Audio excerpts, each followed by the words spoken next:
Hello दोस्तों, विजय classes पर आप सभी का एक बार फिर से स्वागत है। जैसा कि दोस्तों हमारा टॉपिक चल रहा था पिछला नर जनन तंत्र, उसके बारे में हमने डिटेल से चर्चा की है। अब उसका नेक्स्ट पार्ट जो मादा जनन तंत्र है उसके बारे में हम डिटेल से जानने वाले हैं। दोस्तों मादा जनन तंत्र की बात करूं तो उसका प्राथमिक या मुख्य अंग माना गया है अंडाशय को, जिसे ओवरी भी बोलते हैं। दोस्तों अंडाशय ओवरी यानी ओवा का निर्माण करता है, ठीक है, जो एस्ट्रोजन और प्रोजेस्टेरोन हार्मोन का भी स्रावन करता है अंडाशय। दोस्तों मैंने नर जनन तंत्र में वषण को मुख्य जनन अंग बताया था, उसी तरह मैं बात करूं मादा जनन तंत्र में वो अंडाशय है। देखिए दोस्तों मादा जनन तंत्र में मेनली हम 5 जनन अंग जो मुख्य जनन अंग है उन्हीं के बारे में पढ़ेंगे। सबसे पहला होगा अंडाशय, जिसे ओवरी के नाम से भी जानते हैं। दूसरा होगा अंडवाहिनी, जिसे फैलोपियन ट्यूब के नाम से भी जानते हैं, ठीक है, या ओवेरी डक्ट के नाम से भी जानते हैं। ओवेरी डक्ट के नाम से भी अपन जानते हैं। तीसरे नंबर पर अपना आएगा गर्भाशय, जिसे यूटेरस के नाम से भी जानते हैं। चौथे नंबर पर अपना आएगा गिरवा, और पांचवें नंबर पर आएगी अपनी योनि, जिसे वैजाइना भी बोलते हैं, ठीक है। दोस्तों मादा जनन तंत्र में पढ़ने से पहले हम एक बेसिक सा डायग्राम बनाते हैं, ठीक है। एक रफली डायग्राम से हम समझेंगे कि निषेचन की क्रिया कैसे होगी, ठीक है, और ये अंडाशय, अंडवाहिनी, गर्भाशय, गिरवा और योनि किस तरह मुख्य रोल अदा करते हैं एक निषेचन के अंदर। दोस्तों एक नाशपाती के आकार की संरचना होती है, कौन? अंडाशय, जो पेट के नीचे वाले भाग में पाई जाती है, ठीक है। ऊपर का भाग होगा चौड़ा, नीचे का भाग होगा संकरा।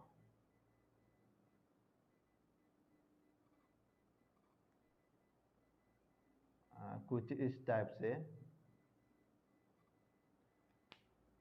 मैं बात करूं इस गिरवा से अटैच में एक ट्यूब होती है जिसे बोलते हैं अंडवाहिनी या फेलोपियन ट्यूब्स।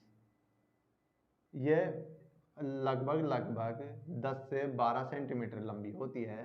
इसे मैं थोड़ा शॉर्ट बना रहा हूँ। ये 10 से 12 सेंटीमीटर लंबी होती है। इसके आगे वाले सिरे में उंगली नुमा संरचनाएं पाई जाती है इस टाइप। दोस्तों ये दोनों साइड ही एक समान होती है, इस साइड भी और इस साइड भी।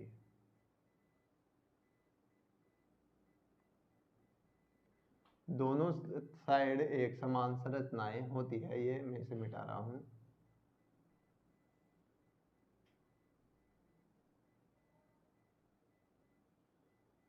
और उंगली नुमा उभार लिए हुए होती है, ठीक है।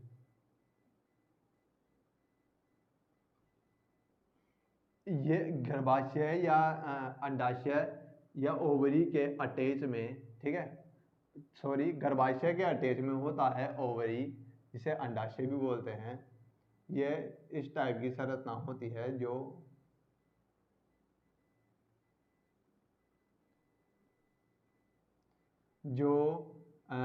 ये अंडवाहिनी को घेरे हुए रहती है या इसके अटैच में रहती है। अंडाशय की बात करें तो ये भी दोनों साइड में सेम होगी इस टाइप से।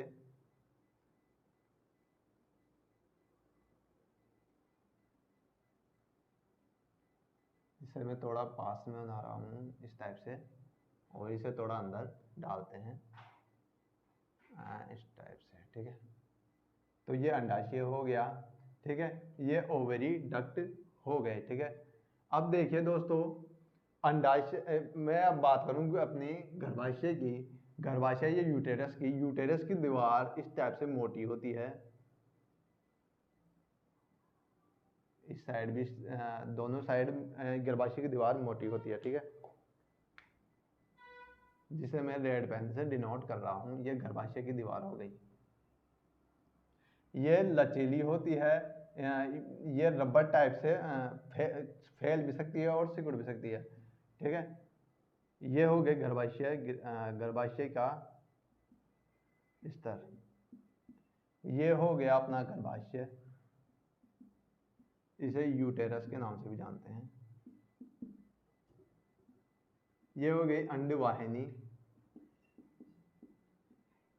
जिसे बोलते हैं ओवेरी डक्ट, ठीक है। ये ओवेरी डक्ट, ये अपना हो गया अंडाशय, जिसे ओवेरी बोलेंगे, ठीक है। और ये हो गई अपनी गिरवा, और ये हो गई अपनी योनि, जिसे वेजाइना के नाम से भी जानते हैं। दोस्तों, मादा जनन तंत्र में योनि और मूत्रमार्ग दोनों अलग अलग होते हैं। मैं एक चीज़ बता देता हूँ आपको। देखिए निषेचन कैसे होगा ये देखते हैं। सबसे पहले समझते हैं, ये बेसिक सा डायग्राम हो गया मादा जनन तंत्र का। ये दीवार इस टाइप से मोटी होती है। अब देखिए निषेचन कैसे होगा दोस्तों।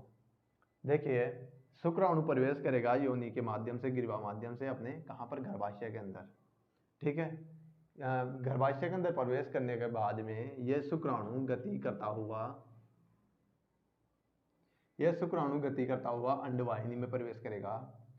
मासिक चक्र के 14 दिन तक, मासिक चक्र के 14 दिन के अंदर ये अंडोत्सर्ग होगा, जिसे ओव्यूलेशन भी बोलते हैं, ओव्यूलेशन के नाम से भी जानते हैं। और ये ओव्यूलेशन के बाद में ये अंडा कहाँ पर प्रवेश कर जाएगा, इस अंडवाहिनी में प्रवेश कर जाएगा। यहाँ पर प्रवेश कर रहा है। ये शुक्राणु गति करता हुआ यहाँ पर आके इस अंडे को निषेचित कर देगा, और निषेचित करने के बाद में यहाँ पर एक और अंडा बनेगा। ये दोनों निषेचित हो गया। अब ये निषेचित अंडा वापिस से, यह निषेचित अंडा अंडवाहिनी से होता हुआ वापिस से गर्भाशय के अंदर प्रवेश करेगा, और ये गर्भाशय के स्तर में यहाँ पर जुड़ जाएगा, ठीक है। गर्भाशय के स्तर के यहाँ पर जुड़ जाता है, ठीक है। ये निषेचित अंडा है जो शुक्राणु ने निषेचित किया है।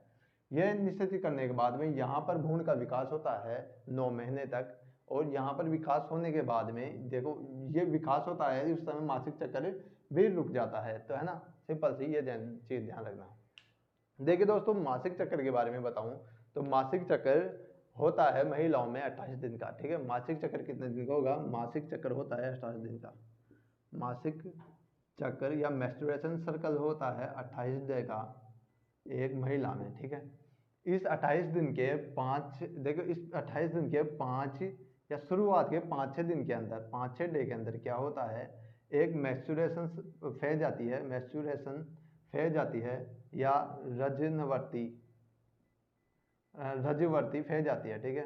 इसमें क्या होता है दोस्तों, इसकी फेज के अंदर होगा, ये दीवार होगी जो होती है गिरवा के स्तर, ये टूट कर योनि के माध्यम से बाहर आती है, खून जिसे रजोनिवर्ती बोलते हैं।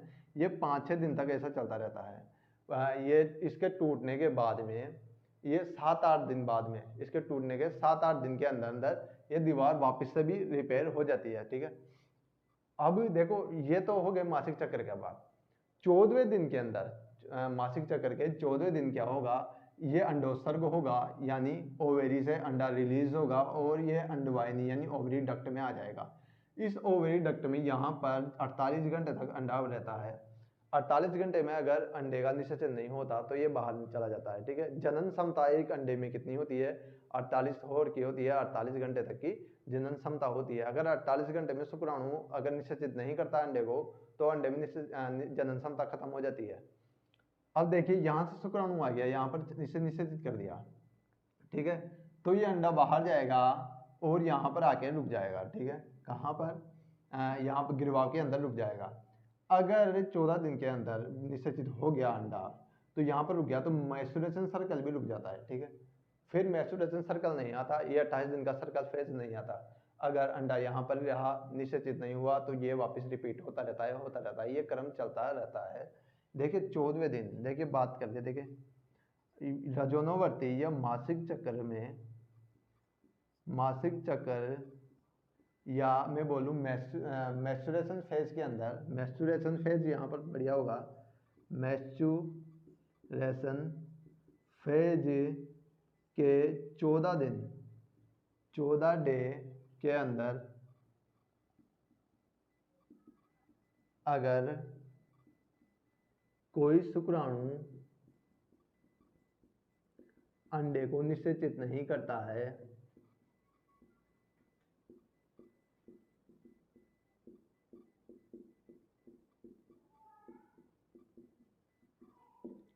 तो अंडा निष्क्रिय अवस्था में हो जाता है। अंडा 48 घंटे के बाद में, 48 आवर के बाद निष्क्रिय अवस्था में आ जाता है।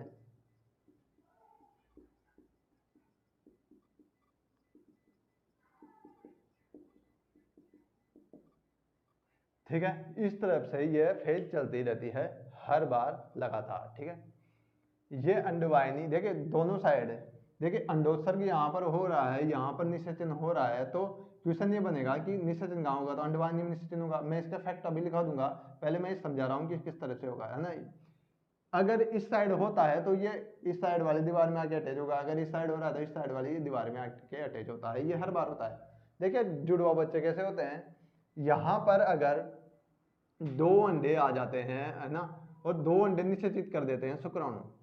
ठीक है, स्पर्म ने 2 अंडे को निषेचित कर दिया है, तो यहाँ पर 2 अंडे यानी कि यहाँ पर जुड़ जाएंगे 2 अंडे, यहाँ पर जुड़ेंगे 2 अंडे, और 2 अंडे जुड़ने के बाद में दोनों का क्या होंगे, दोनों अंडे परिपक्व होने लग जाएंगे और 2 भ्रूण बन जाएंगे, तो जुड़वा बच्चे का जन्म होता है। एक और साइकिल होती है, देखो दोस्तों यहाँ पर आके अगर अंडा जुड़ रहा है ना, और यह अंडा डबल हो रहा है, यानी कि बीच में से टूट रहा है, वही एक शुक्राणु ने निषेचित किया, एक शुक्राणु ने, दोस्तों यहाँ पर इंपॉर्टेंट बात है, एक शुक्राणु ने निषेचित किया है और 2 अंडे यहाँ पर जुड़े हुए हैं, अलग अलग हो गए दोनों अंडे, एक अंडे का 2 अंडे हो गए यहाँ पर।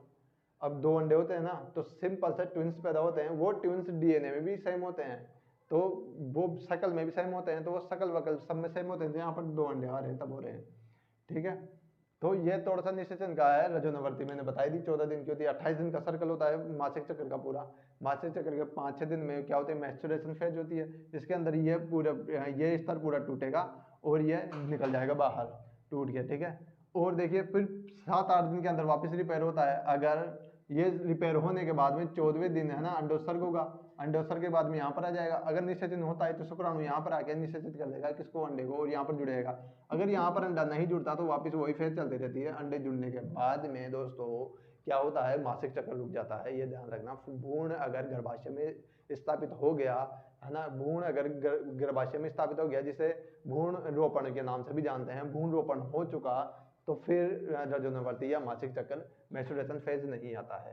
दोस्तों यहाँ पर मैं फैक्ट लिखाना चाहूंगा, पहले मैं इसे मिटा रहा हूँ कि मासिक चक्र से जुड़े हुए फैक्ट लिखाता हूँ मैं, मादा जनन तंत्र से जुड़े हुए फेज।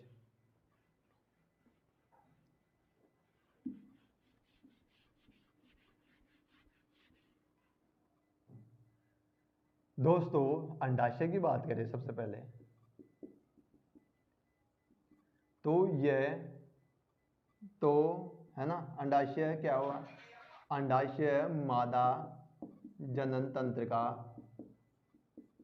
प्राथमिक अंग होता है। जिस तरह वर्ण या टेस्टिस प्राथमिक अंग है, नर जनन तंत्र का प्राथमिक अंग होता है। ठीक है, काम क्या है दोस्तों इसका, काम देखो इंपॉर्टेंट ये है, इसमें होंगे अंडे का निर्माण, ओवा का निर्माण होता है। ठीक है, ये ओवेरी कहलाती है ना, इसमें होते हैं अंडे, मादा का अंडा यहाँ पर बनता है, कहाँ पर, ओवेरी में। ठीक है, इसके खूब सारे स्तर होते हैं बनने के, हमारे पूछे नहीं जाते इसलिए हम बता भी नहीं रहे। और इस गर्भाशय में भी, है ना, और जिसे गर्भाशय में जिसे यूटेरस के नाम से जानते हैं, उसमें भी खूब सारी लेयर्स होती है, वो लेयर्स भी हमारे एग्जाम में नहीं पूछी जाती। ठीक है, लेकिन अपन तो ऊपर से जानते हैं। ठीक है, अंडे यहाँ पर ये अंडा के निर्माण भी करता है, अंडे का या ओवा का निर्माण भी करता है, पहली बात। तीसरी बात, इसमें मादा हार्मोन्स का स्राव करता है, मादा हार्मोन्स का श्रावण भी यही करता है, कौन, अंडाशय, जिसमें एस्ट्रोजन व प्रोजेस्टेरोन इम्पोर्टेंट है। ठीक है, एस्ट्रोजन व प्रोजेस्टेरोन हार्मोन का स्राव भी अंडाशय या ओवरी ही करता है। दोस्तों मैं यहाँ पर एक चीज बताना चाहता हूँ कि एलएच हार्मोन, जिसे ल्यूटियस हार्मोन के नाम से भी जानते हैं, जो योनि को क्या अम्लीय माध्यम प्रदान करता है, और एस्ट्रोजन और प्रोजेस्टेरोन का स्राव, ये अगर देखा जाए तो मेनली बेसिकली 14वें दिन के बाद या 14 या 15 दिन में इनका स्राव बहुत ज़्यादा होने लग जाता है। इससे क्या होता है, मादा का टेम्परेचर हाई हो जाता है। किसके किसके स्राव से? एस्ट्रोजन व प्रोजेस्टेरोन के स्राव से व एलएच हार्मोन के स्राव से। ये 14-15 दिन ज़्यादा होता है, इसलिए मादा का क्या होता है, टेम्परेचर ज़्यादा हो जाता है। अब बात करते हैं अंडवाहिनी में। अंडवाहिनी का काम क्या है दोस्तों? देखिए, अंडवाहिनी का काम होता है निषेचन करना या निषेचन के लिए अनुकूल वातावरण प्रदान करना। अंडवाहिनी का कार्य की बात करेंगे तो ये निषेचन यानी शुक्राणु, जिसे निषेचन में बोल रहा हूँ तो इसका मतलब है शुक्राणु प्लस ओवागा यानी अंडाणु का आपस में मिलना, ये शुक्राणु कहलाता है, ये निषेचन कहलाता है। शुक्राणु प्लस अंडाणु के निषेचन के लिए उपयुक्त माध्यम प्रदान करता है, उपयुक्त माध्यम प्रदान करता है।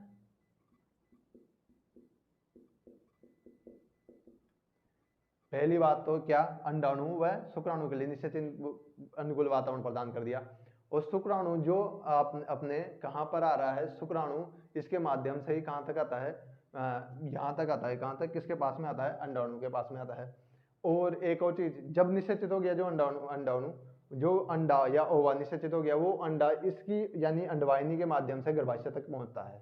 ठीक है, अब बात करते हैं गर्भाशय की। गर्भाशय की बात करें, जिसे बोलते हैं यूटेरस।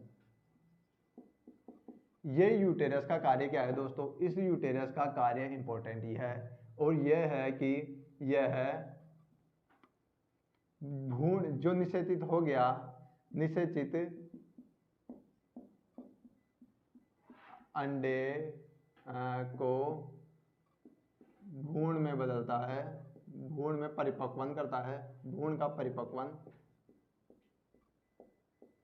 कहाँ होता है? या गर्भाशय में होता है। देखो, इसे बच्चादानी के नाम से भी जानते हैं, बच्चादानी बोलते हैं ना, वो इसे ही बोलते हैं, इसको गर्भाशय को ही बच्चादानी बोलते हैं। ठीक है, यह निषेचित करता है अंडे को। यहाँ पर ही एक उसे क्या बोलते हैं दोस्तों, गर्भाशय में ही भ्रूण मादा से जुड़ा होता है, मादा से प्लेसेंटा द्वारा जुड़ा होता है। यानी गर्भाशय के अंदर, देखिए गर्भाशय के अंदर है ना बच्चा होता है। ठीक है, जो प्लेसेंटा द्वारा जुड़ा होता है। देखिए, ये भ्रूण हो गया, बच्चा हो गया यहाँ पर, और ये प्लेसेंटा द्वारा माता से जुड़ा होता है, और माता द्वारा, ये प्लेसेंटा द्वारा ही पोषण जाता है बच्चे के पास। माता से प्लेसेंटा पोषण पहुंचाती है। ठीक है, प्लेसेंटा, देखिए पोषण का, अब ये प्लेसेंटा का कार्य क्या है? प्लेसेंटा का कार्य देखो, प्लेसेंटा का कार्य की बात करेंगे अपन डायरेक्ट, तो देखिए प्लेसेंटा का कार्य है भ्रूण को पोषण देना, भ्रूण को पोषण। ठीक है, भ्रूण को पोषण देती है, और क्या करती है? एंटीबॉडीज प्रदान करती है, एंटीबॉडीज प्रदान करती है ना। तो देखिए, गर्भाशय का काम ये हो गया क्या? भ्रूण को सुरक्षा भी देती है। गर्भाशय के अंदर ही भ्रूण क्या होता है? भ्रूण परिपक्व होता है। जैसे जैसे बच्चा बड़ा होता है, गर्भाशय का आकार भी चौड़ा होता रहता है। ठीक है, गर्भाशय हो गया। देखिए, जब बच्चे का सीजरियन होता है ना, यानी कि माँ का सीजरियन से डिलीवरी होती है, तो क्या होते हैं गर्भाशय, ये क्या, ऐसा तो योनि से डायरेक्ट निकलता है बच्चा। अगर योनि से निकल पाता तो पेट के नीचे वाले भाग को चीर के बच्चे को निकाल दिया जाता है। ठीक है, गर्भाशय से। और ये गर्भाशय की एक और चीज़ बताता हूँ, यहाँ पर मध्य प्रदेश में गन्ना का उत्पादन ज़्यादा होता है। वहाँ पर क्या करती है महिलाएं? अपने गर्भाशय को निकाल देती है, क्योंकि वो वजन बहुत ज़्यादा ढोती है। इससे गर्भाशय बाहर आ जाता है, उन्हें बहुत ज़्यादा दिक्कत होती है, तो वो गर्भाशय को निकाल देती है। इससे मैच्योरेशन सर्कल से भी वो बच जाती है। ठीक है, गर्भाशय बाहर निकाल कर, ये बहुत गिनौनी चीज़ है, पर करते होता है ये। देखो, गिरवा हो गई, गिरवा के बाद में आएगा योनि। योनि मार्ग है ना, योनि आएगा, योनि मादा में एक चीज ध्यान ध्यान रखना योनि के बारे में आप, या वेजाइना के बारे में, कि योनि मार्ग है ना पुरुषों में मैंने बताया था कि, हाँ तो दोस्तों मैं योनि की बात कर रहा हूँ, तो योनि देखिए मैंने नर जनन तंत्र में बताया था कि नर जनन तंत्र के अंदर नर योनि से क्या मूत्र का विसर्जन भी करता है और शुक्राणु यानी वीर्य का निषेचन भी करता है। मैं बात करूं एक वीर्य निषेचन के अंदर 48 करोड़ शुक्राणु का क्या होता है, निषेचन भी होता है, संकलन होता है, इसे संकलन के नाम से जानते हैं, वीर्य संकलन। देखिए मादा में अलग होता है, मादा के अंदर मूत्र मार्ग अलग होता है योनि के अंदर, और क्या है जनन मार्ग अलग होता है, दोनों अलग अलग होते हैं। लेकिन नर के अंदर जनन मार्ग और सॉरी जनन मार्ग और मूत्र मार्ग दोनों एक ही छिद्र द्वारा किए जाते हैं, योनि में अलग किए जाते हैं। योनि के ऊपर एक क्वेश्चन पूछ जाता है, योनि के ऊपर एक संरचना पाई जाती है जिसे भग्नावेश बोलते हैं, भग्नावेश। ठीक है, भग्नावेश के नाम से भी जानते हैं, योनि के ऊपर एक संरचना पाई जाती है, भग्नावेश के नाम से भी अपन जानते हैं। दोस्तों योनि के मार्ग द्वारा ही बच्चे का जन्म भी इधर से होता है, बच्चे का निकास भी योनि से ही होता है। तो इसलिए योनि को, इसलिए वेजाइना, यहाँ पर वेजाइना सब ज़्यादा बेटर होगा, इसलिए वेजाइना, वेजाइना को बर्थ द्वार की या जन्म द्वार के नाम से भी जानते हैं, जन्म द्वार के नाम से भी जानते हैं। ठीक है, वेजाइना को। दोस्तों ये मादा जनन तंत्र यहाँ पर अपना कंप्लीट होता है। मैंने मानव शरीर को टोटली कंप्लीट करवाया है, कुछ बच गया होगा तो अगली क्लास में हम देखेंगे। वैसे अगर जैसे यहाँ पर बायोलॉजी खत्म होती है, वैसे मेरे हिसाब से मैंने पूरा कंप्लीट करवाया है, कुछ बच गया होगा तो 1-2 दिन में और बायोलॉजी में खत्म कर देंगे। उसके बाद में अपन स्टार्ट करने जा रहे हैं केमिस्ट्री को, और केमिस्ट्री को पूरा ढंग से कंप्लीट करा देंगे। दोस्तों आपको ये क्लास अच्छी लगी हो तो लाइक कर देना, शेयर कर देना, सब्सक्राइब कर देना, कमेंट बॉक्स में ये भी छोड़ देना कि हमें क्या सुधार करना है, और क्या नाम से कमेंट में ये भी छोड़ देना कि आपको क्लास कैसी लगी। दोस्तों मिलते हैं अगले वीडियो में, आज के लिए इतना ही। जय हिंद, जय भारत।